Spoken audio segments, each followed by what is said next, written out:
শুধু তোর তো পুঁজি, আমাদের পুঁজি হলো মানুষের আশীর্বাদ, আর ওর পুঁজি হলো কি CBI R E D. CBI ED বাদে সাধারণে দূরের কথা একটা চলছে দেখা বিজেপির দালালে কান খুলে শুনে নেয়।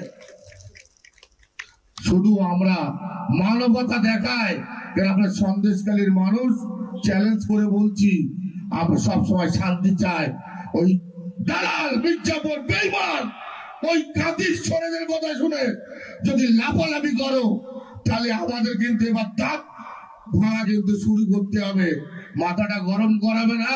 তাই করজোরে সবার কাছে অনুরোধ, এই বার্তা নিয়ে যাও যে যে মানুষটা মানুষের জন্য করে, মানুষের সুখ দুঃখের পাশে থাকে, মানুষ কিভাবে স্বনির্ভর হবে, কিভাবে মাথা উঁচু করে বাঁচবে, যে চিন্তা ভাবনা করে, তার নাম মমতা বন্দ্যোপাধ্যায়। অর্থাৎ তার হাতকে শক্ত করতে গেলে এই 24-এর নির্বাচনে বিজেপির দালাল না আসলে ছেটা না ছেটা আমরা প্রতি বছরে ছাড় দিই। এবারে শুনে রেখে দাও বিজেপির নেতারা, চ্যালেঞ্জ করে বলছি এবার তোমাদেরকে শুনে তুলবো 24-এর নির্বাচনের পরে। আর চ্যালেঞ্জ করে বলছি যাদের কথা শুনে লাফাচ্ছ আবার সরকারে আসবে, সরকারে আমরা তো আছি রে, আমরা তো ক্ষমতায় আছি, রাজ্যের ক্ষমতায় আছি, আমরা পঞ্চায়েত ক্ষমতায় আছি, আমরা জেলা পরিষদ ক্ষমতায় আছি, আমরা তো ক্ষমতায় আছি। আর তুমি আসবে অনেক দূরের কথা, তোমরা তো আছো, সাধারণ অনেক ছেড়ে দেখাচ্ছ। অতএব এইসব বাতেলা নিয়ে লাভ হবে না। সাধারণ একটা প্রশংসা করার যদি ক্ষমতায় থাকে সিবিআই ইডি বাদে পুঁজিতে ওইটা সিবিআই আর ইডি, এই ছাড়া পুঁজি নেই। আমরাও মনে করলে অনেককে পুলিশকে মিথ্যে ভাওতাবাজি দিয়ে তোমার বিজেপি যারা কর্মী আছে অনেকের পেশে ঢোকাতে পারি। আর এসে বাতেলা বসিরহাটে দিয়ে চলে যাবে আর এখানে লাফাবে, দাঁত কিন্তু আর একটা থাকবে না। আমরাও দাঁত ভাঙা শুরু করবো। যেমন খালি দাঁতের জন্মেছ ঠিক সাথে দাঁত না গালে থাকে সেই ব্যবস্থা আমরা করে দেবো।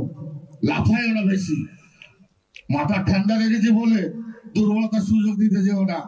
আর ও তো বলে বেরিয়ে যাবে, আয় না ক্ষমতা থাকে কাদের বুড়ো মোষকে চ্যালেঞ্জ করে বলছে আয় সন্দেশখালী সিগুড়িবাসী একবার সিগুড়ি বাদ দিয়ে একবার সন্দেশখালী মাটিতে পা দিয়ে দেখা, গায়ে তো জামা থাকবে না। বুড়ো শ্রমিক জাফর বেঈমান তোর গায়ে জামা থাকবে না। মনে আছে মিনাখা থেকে গ্রেফতার হওয়ার পর আদালতে শেখ শাহজাহানকে তোলার সময় সেই ছবিটা? কার্যত আঙুল উঁচিয়ে হেঁটে যাচ্ছিলেন তিনি। বোঝার উপায় ছিল না তিনি অভিযুক্ত, না ছিল কোমরে দড়ি, না হাতে হ্যান্ডকাফ।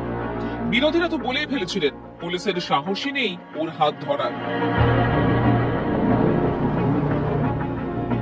সেই সন্দেশখালী শাহজাহান এবার সিবিআই আধিকারিকদের জালে। অফিসারদের ঘেরাটোপে কার্যত বদলে গিয়েছে ভাবভঙ্গি। দেখে তো কেউ কেউ বলেই দিলেন সন্দেশখালীর বাঘ যেন চুপসে গিয়েছে।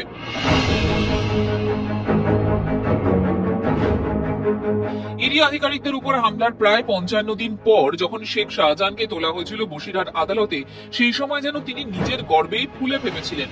প্রথমবার ক্যামেরার সামনে যখন তাকে দেখা যায় তখনও ছিল কার্যত সেই মেজাজ।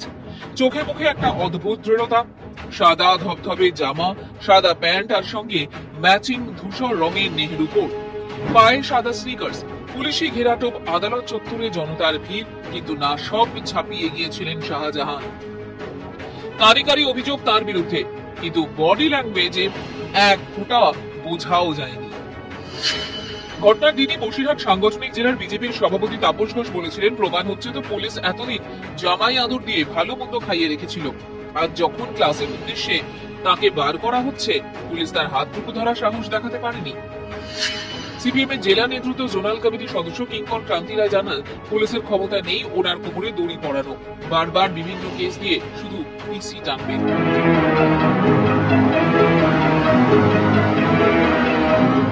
অথচ বুধবারের ছবিটা একেবারে ভিন্ন।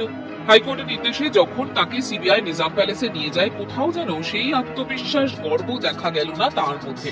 যখন থেকে কেন্দ্রীয় বাহিনীর ঘেরাটোপে শাহজাহানকে সিবিআই নিজেদের গাড়িতে তোলে, সেই সময় থেকেই শাহজাহানের শরীরে ভাষা যেন বলে দিচ্ছে তিনি হয়তো ধীরে ধীরে মনোবল হারিয়ে ফেলেছেন। এরপর যখন জোকাই এসআই হাসপাতাল থেকে শেখ শাহজাহানকে নিজাম প্যালেসে নিয়ে যাওয়া হচ্ছিল, সেই সময় কার্যত তার হাত ধরে নিয়ে যাচ্ছেন সিবিআই অফিসাররা। চারপাশে রয়েছে বাহিনীর ঘেরাটোপ, যা দেখে অনেকেই বলছেন শেখ শাহজাহানের পুরনো ছবি যেন ম্লান হয়ে গিয়েছে।